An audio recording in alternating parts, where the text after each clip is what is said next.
Pembelajaran kita pada malam hari ini kita akan belajar yaitu cara memahami pengampunan dosa berdasarkan Alkitab.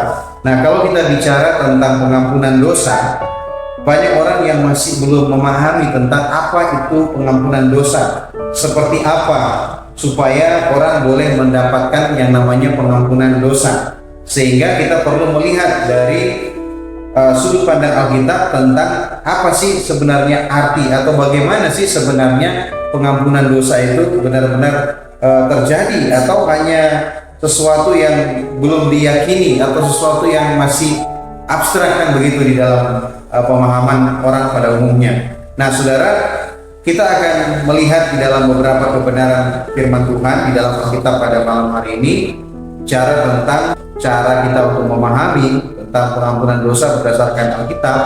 Namun sebelumnya, kalau seandainya ini dijadikan suatu pertanyaan di dalam diri kita masing-masing, ya, sudahkah Allah mengampuni dosa kita?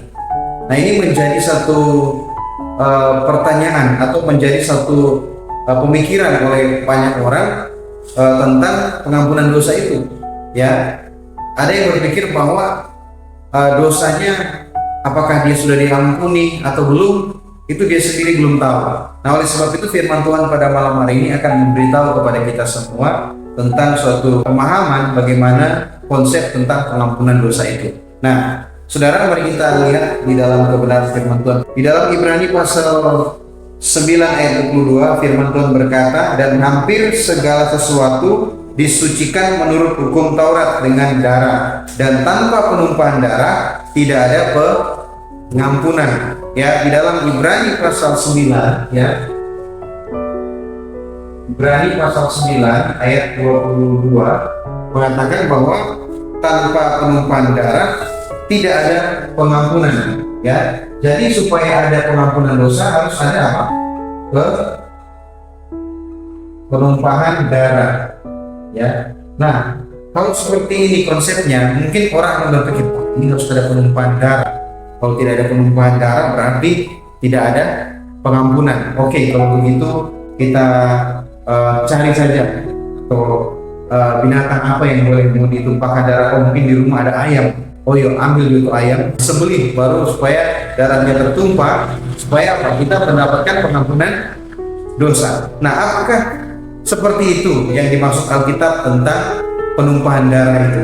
Ya, nah, kalau kita lihat lagi di dalam Ibrani pasal 9 ayat 12, dan ia telah masuk satu kali untuk selama-lamanya ke dalam tempat yang kudus, bukan dengan membawa darah domba jantan dan darah anak lembu, tetapi dengan membawa darahnya sendiri, dan dengan itu ia telah mendapat kelepasan kekal. Ya, jadi bukan darah lembu, ya, bukan darah domba jantan dan bukan darah lembu, tetapi dengan darah apa? Darahnya sendiri. Jadi ternyata yang dimaksud dengan penumpahan darah ini, ya, bukan darah binatang, ya, bukan darah binatang. Pasal 9, ya, Ibrani 9 ayatnya yang ke-12. Jadi bukan darah binatang, tetapi darah apa? 1 Petrus pasal 1 ayat 18 dan ayat 19. Perhatikan firman Tuhan, sebab kamu tahu bahwa kamu telah ditebus dari cara hidupmu yang sia-sia, yang kamu warisi dari nenek moyangmu, itu bukan dengan barang yang fana, bukan pula dengan perak atau emas, melainkan dengan darah yang mahal, yaitu darah Kristus, yang sama seperti darah anak domba, yang tak bernoda dan tak bercacat. Jadi yang dimaksud dengan penumpahan darah di sini bukan darah binatang, bukan juga darah manusia, tetapi berdasarkan 1 Petrus, ya, 1 Petrus pasal 1 ayat 18 sampai dengan ayat 19 di sini, ya, yaitu darah siapa? Yesus, ya. Yesuslah yang dapat memberikan yang namanya pengampunan dosa.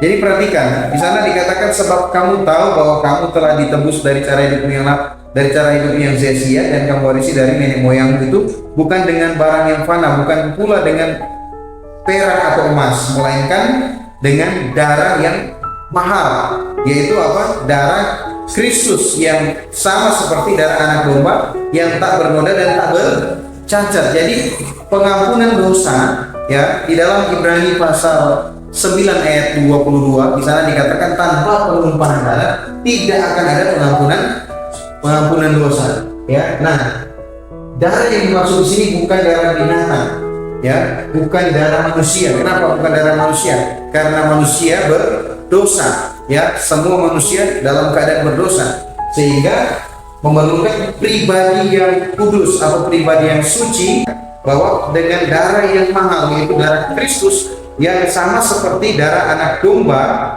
yang tak bernoda dan tak bercacat ya. Jadi ada pribadi yang tak bernoda dan tak bercacat untuk pengampunan dosa itu ya, yaitu Yesus Kristus. Itu sebabnya Yesus adalah Allah, dia datang ke dalam dunia menjadi manusia ya, menjadi manusia. Kenapa dia menjadi manusia? Karena semua manusia berdosa ya kan, tidak ada seluruh manusia yang tidak berdosa, semua manusia dalam keadaan berdosa. Sehingga apa? Perlu pribadi yang tidak berdosa untuk menyelesaikan persoalan dosa dengan cara menumpahkan darah ya. Kalau darah manusia bisa menebus dosa manusia itu, maka Tuhan Yesus tidak perlu datang dari surga ke dalam dunia untuk mengampuni dosa manusia. Sehingga ia datang ke dalam dunia ya untuk menjadi satu pribadi di mana dia harus mengorbankan dirinya dan dia menumpahkan darahnya di atas kayu salib supaya dosa saya dan saudara boleh diampuni. Oke, sekarang mari kita lihat di dalam Matius pasal 26 ayat 28. Firman Tuhan berkata begini: sebab inilah darahku, darah perjanjian yang ditumpahkan bagi banyak orang untuk pengampunan dosa. Ya, di dalam Matius pasal 26 ayat 28 ini Tuhan Yesus sendiri berkata bahwa inilah darahku, darah perjanjian ya, yang ditumpahkan bagi banyak orang untuk apa? Pengampunan dosa. Jadi darah Yesus itu ya ditumpahkan di atas kayu salib itu untuk pengampunan dosa manusia. Itu sudah terlaksana, itu sudah terjadi ya kurang lebih 2000 tahun yang lalu. Nah, sekarang kita lihat lagi di dalam Kisah Rasul pasal 26 ayat 18. Firman Tuhan berkata begini: untuk membuka mata mereka supaya mereka berbalik dari kegelapan kepada terang dan dari kuasa iblis kepada Allah, supaya mereka oleh iman mereka kepada-Ku memperoleh pengampunan dosa dan mendapat bagian dalam apa yang ditentukan untuk orang-orang yang dikuduskan. Ya, di dalam ayat ini di sana ada bicara juga tentang pengampunan dosa, di mana di sana dikatakan untuk membuka mata mereka supaya mereka berbalik dari kegelapan kepada terang dan dari kuasa iblis kepada Allah. Ya, perhatikan, supaya mereka oleh iman mereka kepada-Ku, oleh iman kita kepada Yesus Kristus, di sana dikatakan memperoleh pengampunan dosa. Jadi iman ya, berdasarkan iman, berdasarkan iman ya, manusia memperoleh yang namanya pengampunan dosa ya. Di dalam Kisah Rasul pasal 26 ayat 18 ya, itu kata Alkitab. Jadi oleh iman mereka kepada-Ku memperoleh pengampunan dosa. Jadi syarat supaya dosa kita diampuni yaitu kita harus memiliki yang namanya iman. Apa itu iman? Iman itu percaya. Ya, percaya yang bagaimana? Percaya bahwa Yesus adalah Tuhan, dia mati di salib, dikuburkan, ya, bangkit pada hari ketiga dari antara orang mati, ya, dia naik ke surga. Dan kalau kita sungguh-sungguh percaya bahwa ia telah mati untuk menebus dan mengampuni segala dosa dan pelanggaran kita, itulah iman yang menyelamatkan kita. Ya, iman bukan hanya sekedar kita percaya ada Tuhan. Ya, semua agama percaya bahwa ada Tuhan. Orang Kristen pun kalau ditanya percaya kepada Yesus, ya mereka percaya. Kalau ditanya kalau mati kemana, Anda tahu. Nah, itu bukan iman sejati. Kalau kita mempercayakan diri kepada Tuhan, tentu kita tahu. Ya, kalau kita mati kita mau kemana? Karena firman Tuhan katakan kan, di dalam Yohanes 3:16. Apa dia katakan? Karena begitu besar kasih Allah akan dunia ini, sehingga telah mengaruniakan anaknya yang tunggal, supaya setiap orang yang percaya kepadanya tidak binasa, melainkan beroleh hidup yang kekal. Ya, kalau kita percaya tidak binasa, melainkan beroleh hidup yang kekal. Itu kata firman Tuhan. Jadi saudara perhatikan baik-baik bahwa pengampunan dosa itu, ya, pengampunan dosa dilakukan oleh Tuhan Yesus di atas kayu salib, ya, dia dilakukan dengan sempurna di atas kayu salib. 2 Korintus 5 ayat 21 mengatakan, ia yang tidak mengenal dosa dibuatnya menjadi dosa karena kita.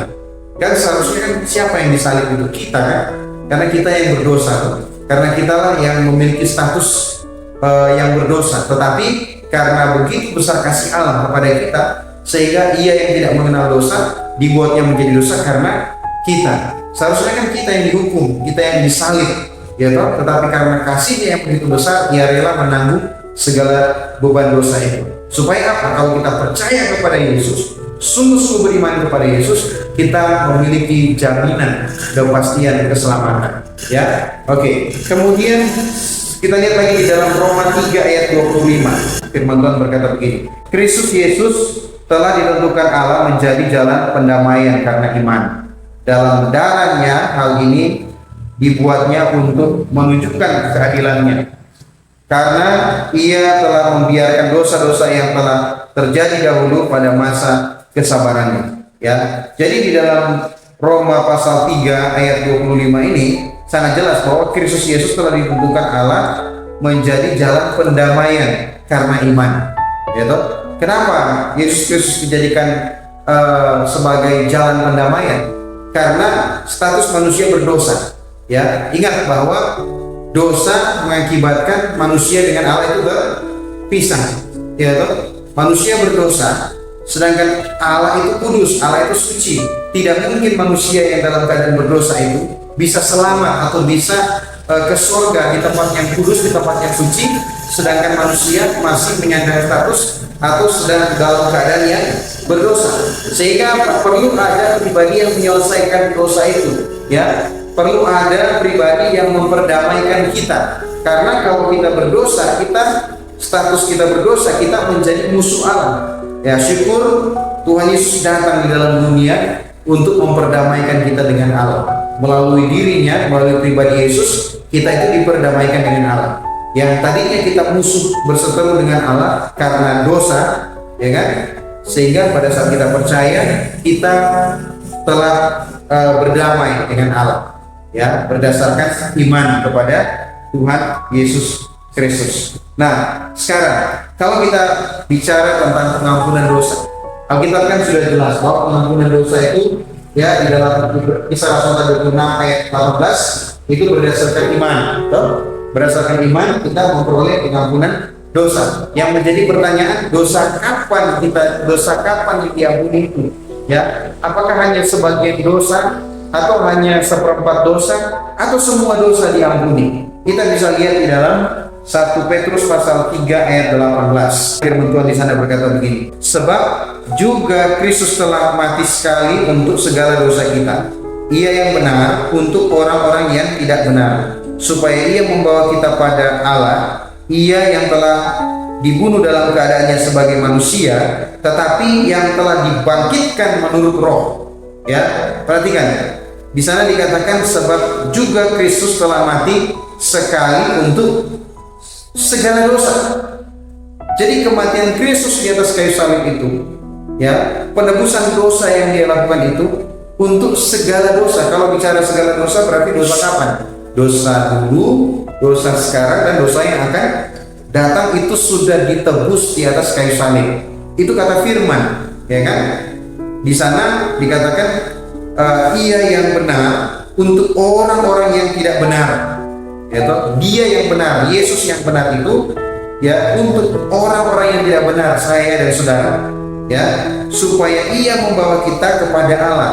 Ia yang telah dibunuh dalam keadaannya sebagai manusia, tetapi yang telah dibangkitkan menurut roh. Ya, jadi yang dibunuh di atas kayu salib itu bukan Tuhan, tetapi yang mati itu bukan ketuhanan Yesus. Ya, yang mati itu adalah kemanusiaan Yesus. Sehingga ada orang bilang begini, masa Tuhan kalian itu kok mati? Ya, Tuhan tidak pernah mati dan Tuhan tidak bisa mati. Tuhan tidak akan pernah mati dan tidak akan bisa mati. Ya, yang disalib itu adalah Yesus yang benar-benar adalah dia 100% manusia, dia juga 100% Allah. Tetapi yang mati itu bukan kealahannya, yaitu yang mati itu adalah kemanusiaannya. Yesus itu adalah Allah, ya. Yang mati itu adalah kemanusiaannya, ya. Jadi di dalam 1 Petrus pasal 3 ini ayat 18 sangat jelas bahwa di sana kematian, ya, untuk menebus dosa kita, dosa segala dosa, yaitu semua dosa, dosa kapan, dosa dulu, sekarang dan yang akan datang, itu sudah diselesaikan di atas kayu salib. Makanya sebelum Yesus mati, dia katakan di sana apa? Tetelestai, artinya sudah selesai, ya. Kemudian kita lihat lagi di dalam Efesus 1 ayat 7. Sebab di dalam Dia dan oleh darahnya kita beroleh penebusan, yaitu pengampunan dosa menurut kekayaan kasih karunia-Nya. Wah, luar biasa firman Tuhan ini. Dia bilang apa? Sebab di dalam Dia atau di dalam Yesus dan oleh darah Yesus atau di dalam darahnya, ya, kita beroleh apa? Penebusan. Ya, di dalam Yesus kita beroleh penebusan. Di luar Yesus, ya, kita tidak akan beroleh penebusan. Kenapa? Karena Alkitab banyak mengatakan di dalam Yesus. Ya, bagaimana kita berada di dalam Yesus? Ya, pada saat kita percaya. Pada saat kita percaya menerima Yesus sebagai Tuhan dan Juru Selamat, kita berada di dalam Yesus. Ya, berada di dalam Yesus itu bukan berdasarkan agama kita Kristen, bukan karena berdasarkan kita punya gelar atau punya jabatan di dalam kekristenan. Berada di dalam Yesus itu, ya, berdasarkan iman kita kepada Yesus. Sehingga kalau kita berada di dalam Yesus, kita apa? Memperoleh penebusan dosa. Ya, kita beroleh penebusan dosa menurut kekayaan kasih karunia-Nya.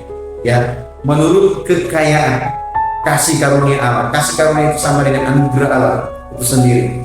Jadi anugerah Allah itu begitu sangat kaya, sehingga apa yang tidak mungkin bagi manusia itu mungkin bagi Allah. Mungkin orang berpikir begini, bagaimana mungkin Tuhan bisa menebus dosa saya? Saya kan terlalu berdosa, atau saya terlalu mungkin seolah-olah dosa Tuhan tidak sanggup untuk menebus, untuk mengampuni dosanya. Kan kasih Tuhan itu sudah dijelaskan oleh Alkitab. Kekayaan kasih karunia-Nya itu, Allah itu adalah Allah yang sangat kaya dengan kasih karunia.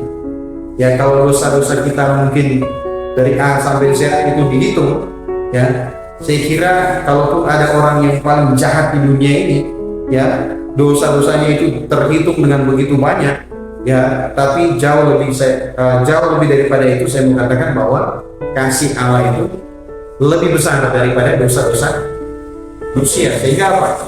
Dia mampu untuk mengampuni segala dosa kita. Kenapa dia mampu? Karena dia Tuhan. Karena dia Tuhan. Kalau dia bukan Tuhan, maka dia tidak akan mampu. Oke? Kemudian kita lihat lagi di dalam Kolose 1 ayat 14. Di dalam Dia kita memiliki penebusan kita, yaitu pengampunan dosa. Jadi sama halnya tadi apa yang disampaikan di dalam Efesus 1 ayat 7. Jadi di dalam Dia kita memiliki penebusan, ya. Kita memiliki penebusan. Dosa kita ditebus, ya, ketika kita berada di dalam Yesus. Tapi selama kita masih belum ada di dalam Yesus, dosa kita tidak akan pernah ditebus. Dosa kita masih di dalam tanggungan kita sendiri. Oleh sebab itu kalau dosa kita belum ditebus, bahaya. Kenapa saya bilang bahaya? Karena ya kita akan terancam, ya, untuk dilemparkan ke dalam lautan api neraka. Karena Alkitab mengatakan apa? Upah dosa ialah maut. Roma 6 ayat 23. Maut itu artinya kematian. Kematian yang bagaimana? Kematian kekal. Di mana? Di neraka. Ya, saya kira tidak ada orang punya cita-cita atau tidak ada orang yang punya keinginan untuk dilempar ke dalam lautan api neraka. Ya, tetapi faktanya orang akan dilempar ke dalam lautan api neraka. Ya, kenapa? Karena dia berdosa. Selama dosanya belum diampuni, selama dosanya belum ditebus, dia pasti akan dilempar di dalam lautan api neraka. Ya kan? Oleh sebab itu, selama kita masih hidup di dalam dunia ini, ya, kita harus percaya kepada Yesus, menerima Dia sebagai Tuhan dan Juru Selamat. Ya, karena pada saat kita percaya, kita berada di dalam Dia. Ya kan? Kalau kita masih di luar Dia atau di luar Yesus, jangan bermimpi kita boleh memperoleh keselamatan itu. Ya, sangat disayangkan sekali kalau hidup kita pada akhirnya kita akan masuk di dalam lautan api neraka. Oke? Kemudian terakhir kita lihat di dalam Kisah Rasul pasal 13 ayat 39. dan di dalam dialah setiap orang yang percaya memperoleh pembebasan dari segala dosa yang tidak dapat kamu peroleh dari hukum Musa. Ya, lagi-lagi Alkitab mengatakan bahwa di dalam dialah atau di dalam Yesus setiap orang yang percaya, ya, setiap orang yang percaya memperoleh pembebasan dari segala dosa. Itu kata Alkitab, yang tidak dapat kamu peroleh dari hukum Musa. Pengampunan dosa sangat jelas. Ibrani pasal 9 ayat 22 tadi, supaya terjadi pengampunan dosa harus ada penumpahan darah, bukan darah binatang, bukan darah manusia yang berdosa, tetapi berdasarkan 1 Petrus pasal 1 ayat 18 sampai ayat 19, itu berdasarkan darah Yesus yang tidak bercacat, yang tidak bernoda, yang bisa mengampuni dosa semua manusia. Dan supaya kita boleh memperoleh pengampunan dosa, apa yang dikatakan tadi di dalam Kisah Rasul pasal 13 ayat 39, dan di dalam dialah setiap orang yang percaya memperoleh pembebasan dari segala dosa. Alkitab mengatakan gitu, ya, di dalam Yesus kita memperoleh pembebasan dari segala dosa. Apalagi yang harus kita ragukan tentang pengampunan dosa? Kalau Alkitab sudah bilang begitu, masakan kita mau ragu? Iya, masakan kita mau ragu? Ya, Alkitab sudah sangat jelas bicara tentang pengampunan dosa. Jadi kalau sampai hari ini kita belum tahu tentang bagaimana tentang pengampunan dosa ini, ya, perhatikan, Alkitab sudah mengatakan dengan sangat-sangat jelas. Oleh sebab itu, kalau kita sungguh-sungguh percaya menerima Yesus sebagai Tuhan dan Juru Selamat, pengampunan dosa itu benar-benar terjadi dan kita miliki. Dan pada saat kita meninggalkan dunia ini, ya, sudah tidak ada lagi beban dosa yang akan mengancam atau membawa kita pada suatu kematian kekal di neraka, tetapi dosa kita sudah diampuni, ya, oleh Yesus Kristus di atas kayu salib. Dosa kita sudah ditebus oleh darah Yesus, darah yang mahal, darah yang tidak bernoda, darah yang tidak bercacat. Biarlah pembelajaran ini boleh menjadi berkat bagi kita semua. Mari kita berdoa.